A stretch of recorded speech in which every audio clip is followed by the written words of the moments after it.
అంటే ఈరోజు 10వ రోజు మనం చూస్తున్నది. 10వ రోజు 10th డే.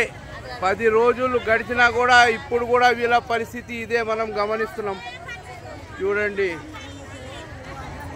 10వ రోజు ఏ విధంగా పరిస్థితి ఉన్నదో మనం గమనిస్తున్నాం. ఇక్కడ 10వ రోజు కూడా అదే. చూడండి ఏ విధంగా ఇక్కడ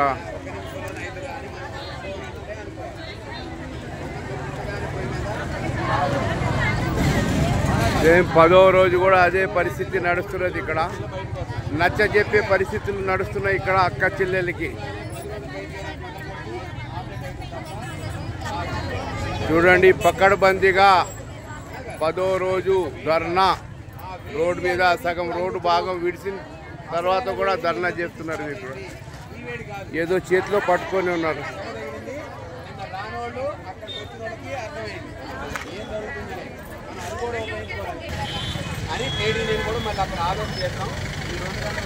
చూడండి ఈరోజు కూడా అంటే మీకు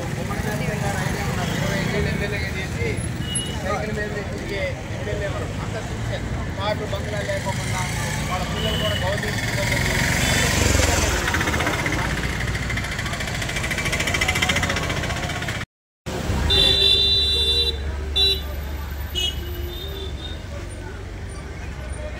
చూడండి 10వ రోజు కూడా వీళ్ళు గేట్ ప్రాంగణంలో కూకున్నారు. మనం చూస్తున్నాం.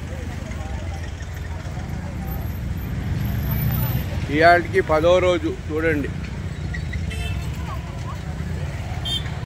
అనే రకంగా బతుకులు ఈడుస్తున్నటువంటి సందర్భం ఉందనేటువంటిది మేము గత 5-6 ఏళ్లుగా మేము పరిశీలన చేస్తున్నాం. మేము 2 ఏళ్ల కింద కూడా వచ్చినాం. జీతం ఎంత ఉందని తెలుసుకున్నాం. లోపల పని ఎట్లా ఉందనేటువంటిది తెలుసుకున్నాం. ఎంత దుర్మార్గంగా ఉందంటే 2000 మందికి 15 టాయిలెట్లు పెడితే వాళ్ళ యొక్క పరిస్థితి ఏమిటనేటువంటిది 8 టాయిలెట్లు సిగ్గు లేకుండా యాజమాన్యం ఉందనేటువంటిది మనం అర్థం చేసుకోవాలా. 100 మందికి కూడా ఒక టాయిలెట్ లేదంటే ఎట్లా పని చేస్తున్నారు ఆడబిడ్డలు అనేటువంటిది చాలా మంది మాట్లాడుతూ ఉన్నారు. పెద్దలు చాలా మాట్లాడుతూ ఉన్నారు. ఆడపిల్లలంటే ఎంత ఆత్మగౌరవం ఉండాలి, ఆడపిల్లలు ఎంత గౌరవంగా చూడాలి, ఆడపిల్లలంటే ఇంటి లక్ష్మి అని మాట్లాడుతున్నారు.